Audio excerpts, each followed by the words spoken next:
Welcome to the Stories Told podcast. This is episode 24, When the Geeks Saved the Day.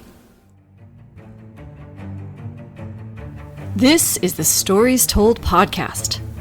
Two authors talking about stories in movies, TV, and of course, books.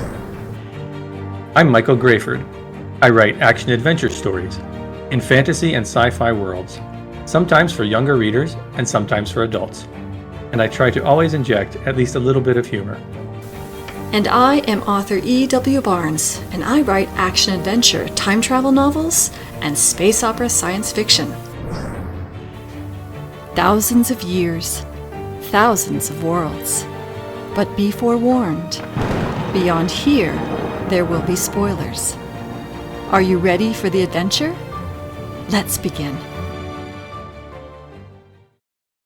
And welcome back to the Stories Told podcast. I am author E.W. Barnes, and with me is author Michael Grayford. And today we're going to talk about the stories told in Stargate SG1 Season 6, a favorite episode, The Other Guys, and a least favorite episode, Sight Unseen.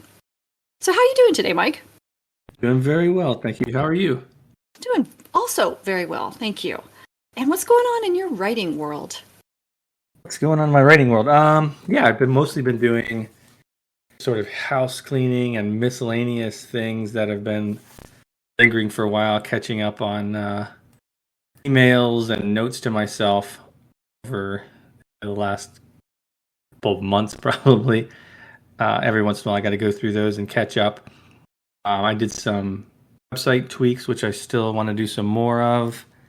No actual writing in the past week, other than some minor editing stuff.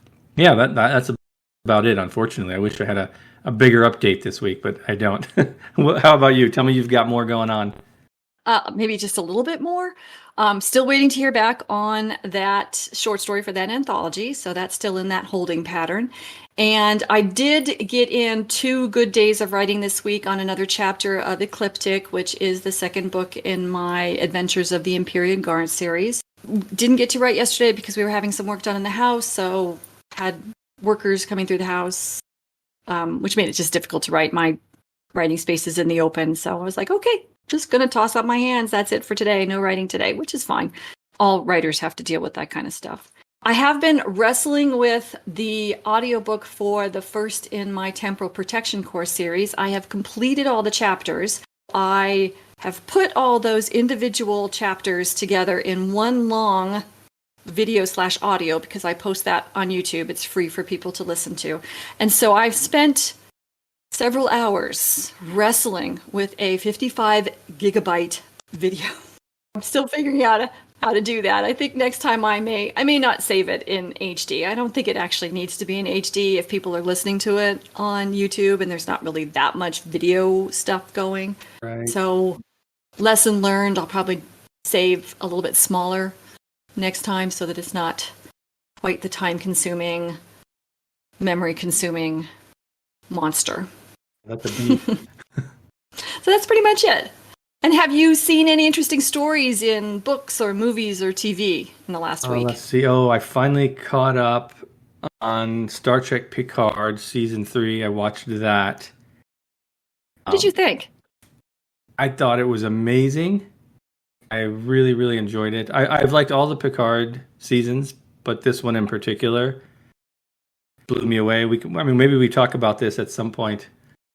I would love to. On the show. But yeah, I really enjoyed it.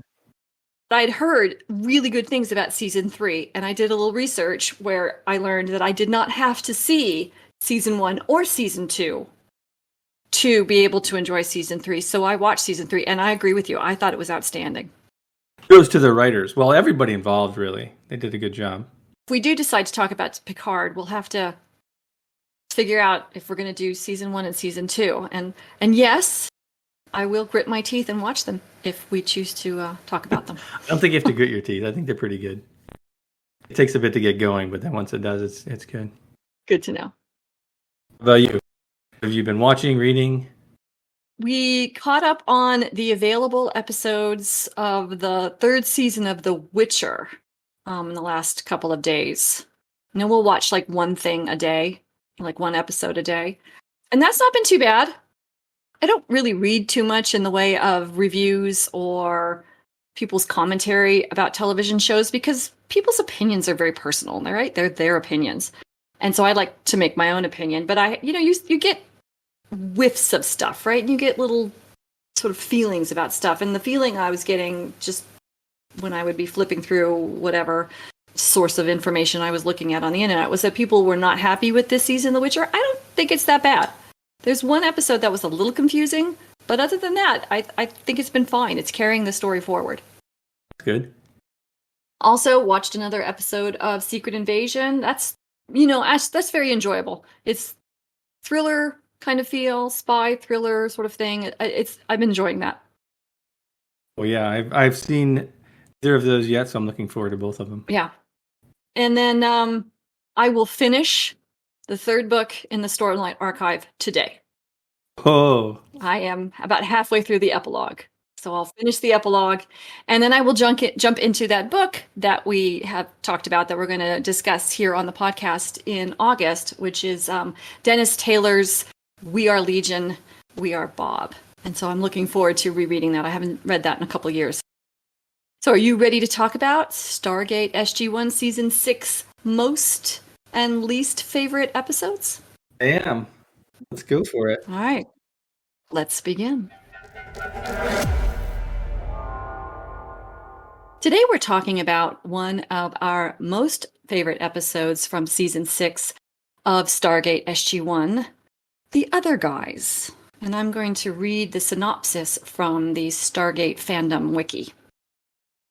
The Goa'uld Khonsu has learned of SG1's location and has his Jaffa capture the team. SG1's only hope to rescue them is the incompetent scientist Dr. J. Felger, who is quite fond of the team, but his mission is soon unsurprisingly compromised. So what did you like about this episode, Mike? I enjoyed this episode. I really like the idea of it. This is the core concept with other group of people that are there, right? Because we've talked about this before. It would be nice to see some of the other SG teams brought in, something like that. In this case, of course, it's not an SG team. It's brilliant scientists who are, working with them and studying technology and things like that. I always wonder when you're watching shows like this, what are the other people in this story universe doing right around them? Because they don't live in isolation. So this is a good chance to get an insight into some of that. And of course, they do it in a humorous way, which I always appreciate. I like that they're intent, or the one guy at least, is intent on helping them when they get carted off by the Goa'uld. And then, of course, the twist is they needed to help them. It was initially, it was a ruse that they were caught, that they were going to talk to the Tok'ra. And then the Tok'ra gets killed, and they needed help to get out after all. I like that. I kind of saw it coming, but it was still fun. It gave them a purpose, gave the other guys a purpose for being there, rather than just kind of mucking up the mission for SG1. So I enjoyed that. I thought that was really fun. I liked a lot of the various Star Trek references, referring to other sci-fi shows, and your sci-fi show is always fun. I liked at the end the imagined awards ceremony that the guy had. I thought it was like a perfect wrap up to his character and the show there.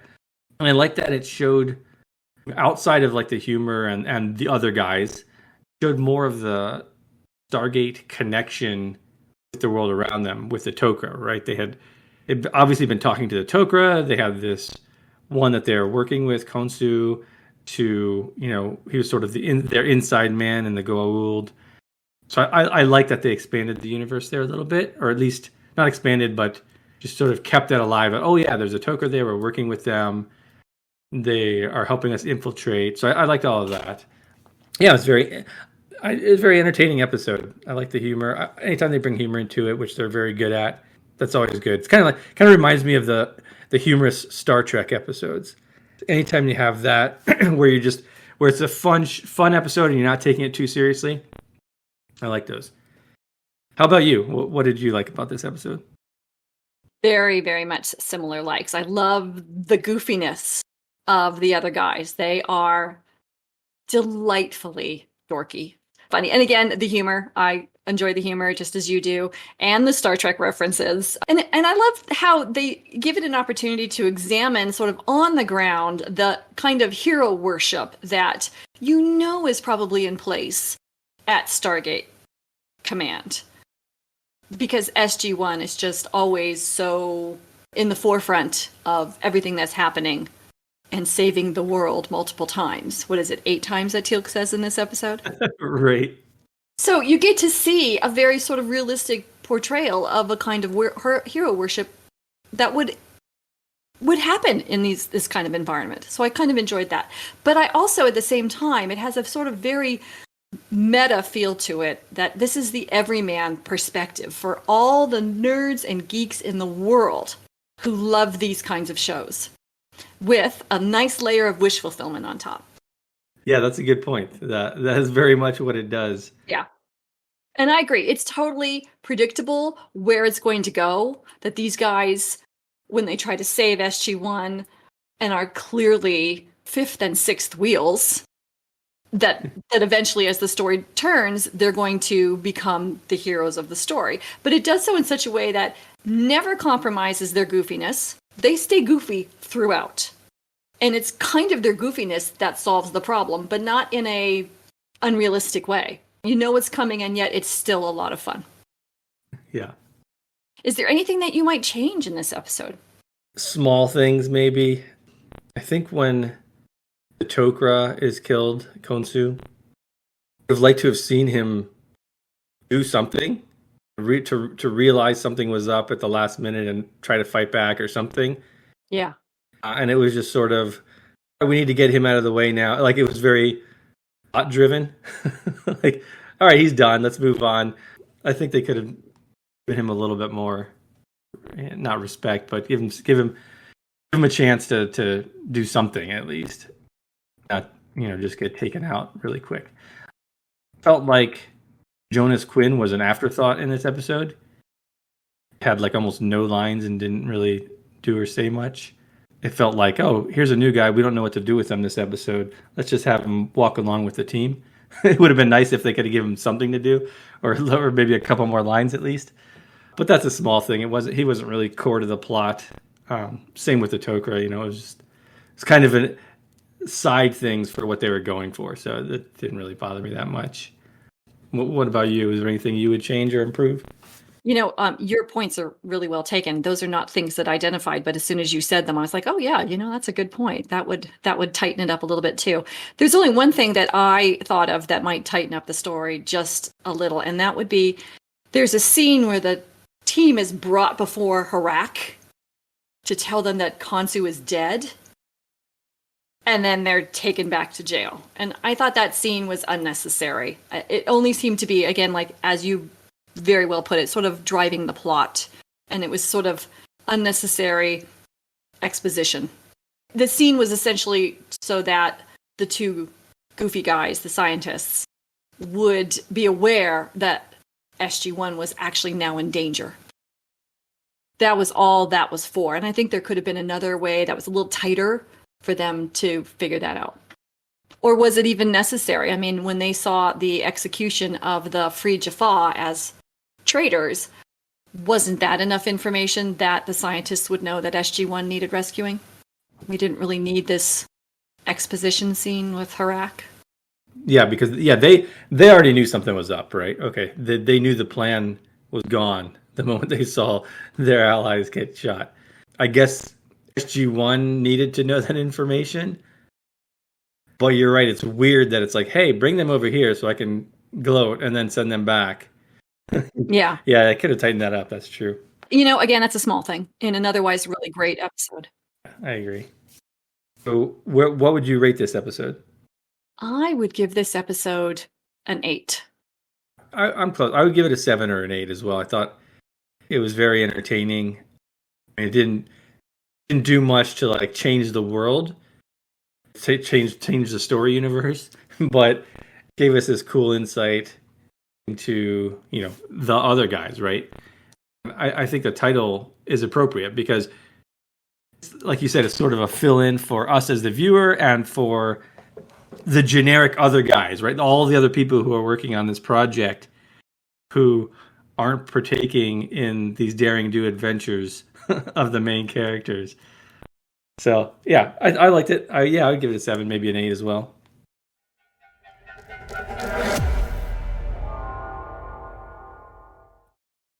And now we'll move on to one of our least favorite episodes from season 6 of Stargate SG1, Sight Unseen. And I will read the synopsis from the Stargate fandom wiki. After returning from a planet, Jonas Quinn is startled to see some bugs that no one else can see. Soon after, Stargate Command personnel start also seeing the bugs, and attempts to contain the situation go badly, and civilians start seeing them too. So what did you like about this episode? I really liked the setup for this story. The science fiction aspect of it I thought was interesting. The idea of these creatures from another dimension overlapping ours. Interesting concept. Kind of like how it starts off, where Jonas is the first one to see it. And of course, it makes the new guy look like he's going crazy. I thought that was pretty funny. And then they slowly start seeing it. Because at first, when I was watching, I'm like, oh, is he just having some weird hallucination? But then, when Teal'c sees it at the same time as him, like, okay, so there's something actually there. So they kind of reveal more of what's going on. And the writers of the show generally do a pretty good job of that, kind of unveiling a little bit more information as you go, kind of revealing the mystery of what's happening. So I like the way they did that. And I like how it broke containment, as they said. Like, oh no, these things have gotten out, when obviously that they were just already there. What got out was the ability to see them, which is a cool twist on the idea. The science fiction aspect of this, I thought, was just an interesting idea. That's what I liked the most, I would say. How about you? What did you like from this episode? I agree. My note on that was this is a very creative problem to solve. And that goes, again, like to just what you just said. Great science fiction. Something really interesting and unique and different. That was a challenge that they needed to resolve. I really enjoyed that. Another thing I really enjoyed was how right at the beginning, Hammond takes Jonas seriously. They can't see what he's talking about, but he's earned their trust. And Hammond trusts his people so that he puts the entire Stargate Command into lockdown right away. I really liked that. And then they lost all that throughout. So we'll talk about that in a bit. The other thing I like is how there was this sort of mid-episode twist in the story. This episode wasn't just about solving the problem of seeing the bugs and stop seeing the bugs. After they figured out how to solve the problem, then all of a sudden it became we're hunting for a fugitive story. And so I enjoyed that. Okay, we've got to solve the problem of seeing the bugs, and then now we're twisting the story and we're hunting for a fugitive. Yeah, I really liked as well when Hammond did the lockdown immediately. It's just this sense of trust. Like, oh, something's going on here. There could be some creatures. Shut it down. That was the correct response.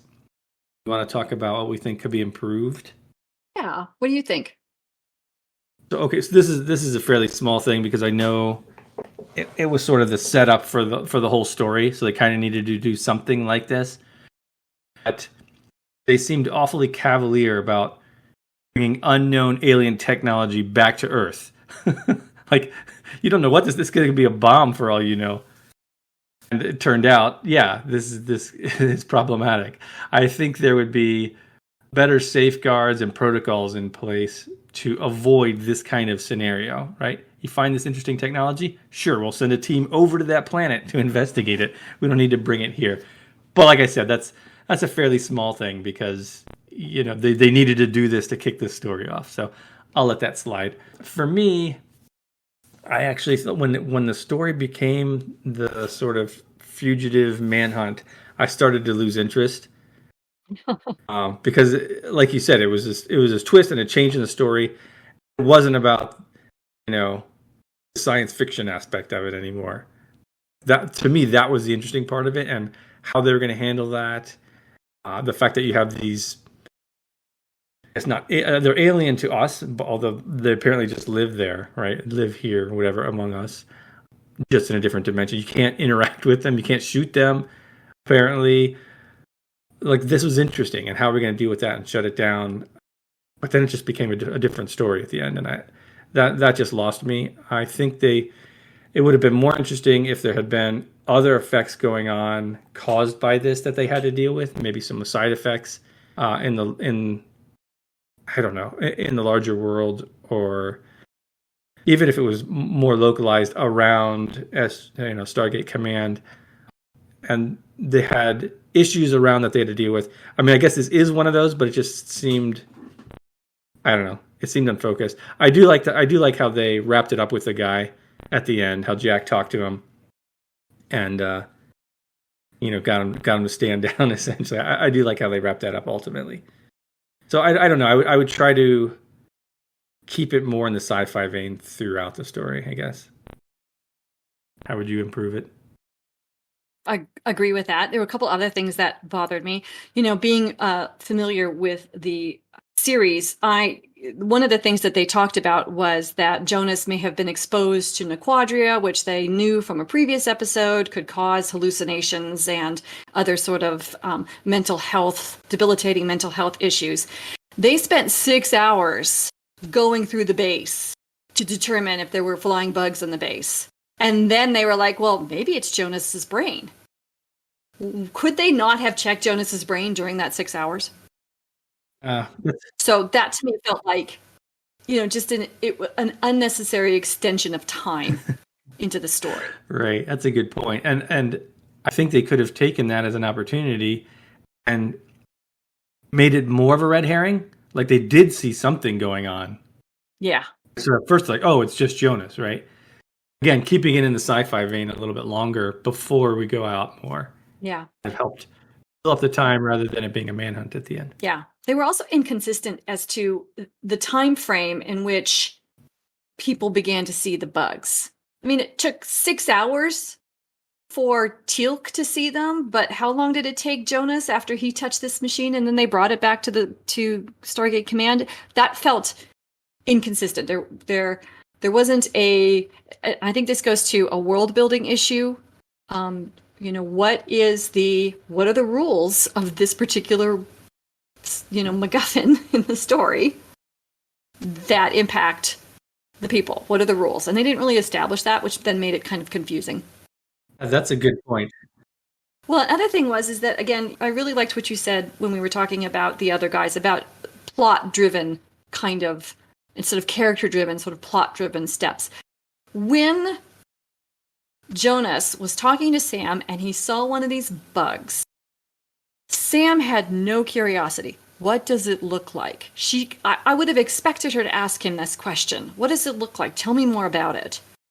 Because she's a naturally curious person. She's a scientist. She's exploring the universe with these guys because she wants to learn.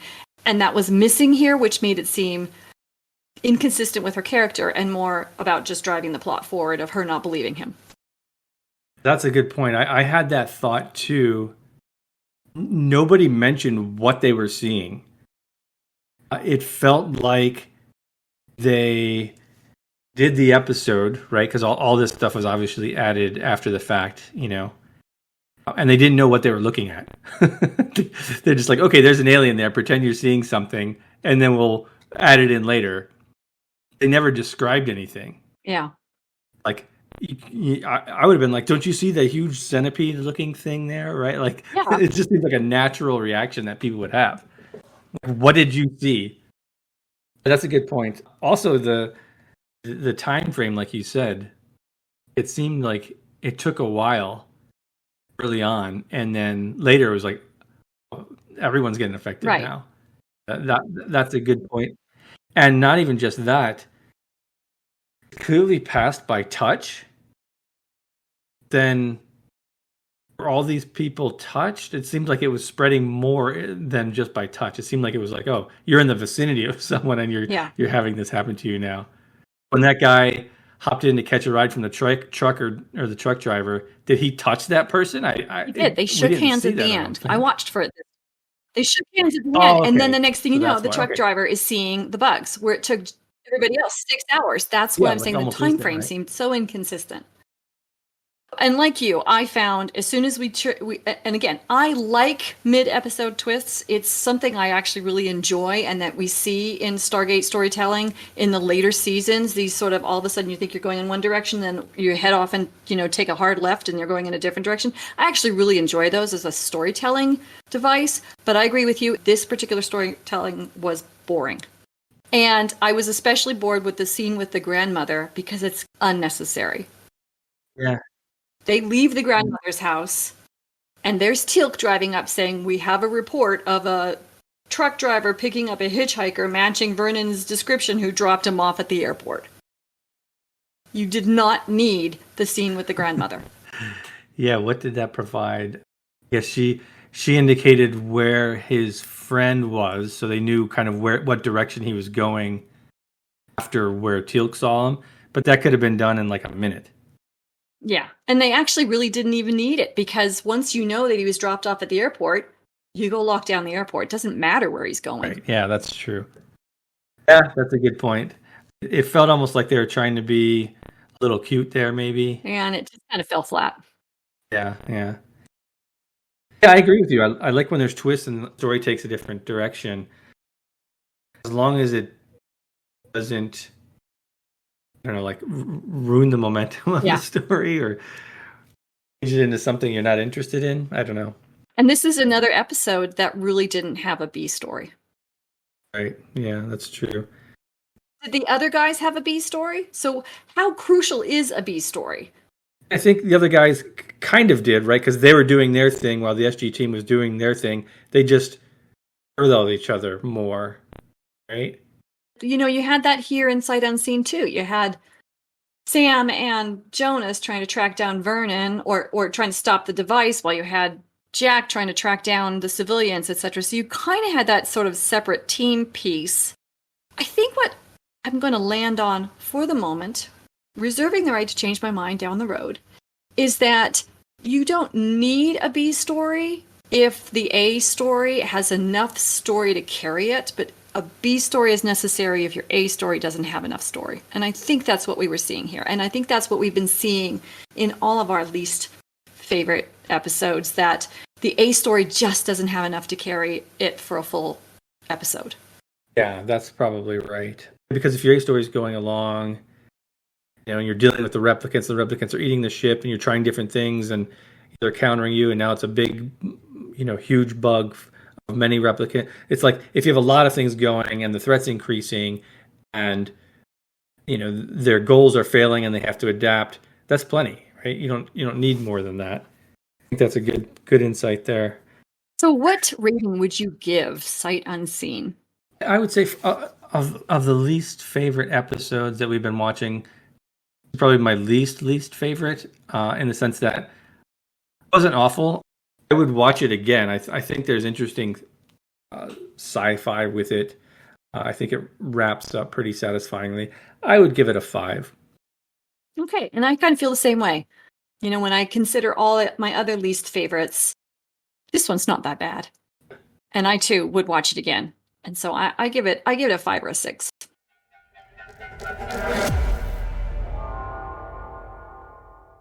Thank you very much for joining us as we talked about the stories told in Stargate SG1 Season 6, a favorite episode, The Other Guys, and a least favorite episode, Sight Unseen. A big thank you to our Patreon supporters. We are so grateful for your support and encouragement.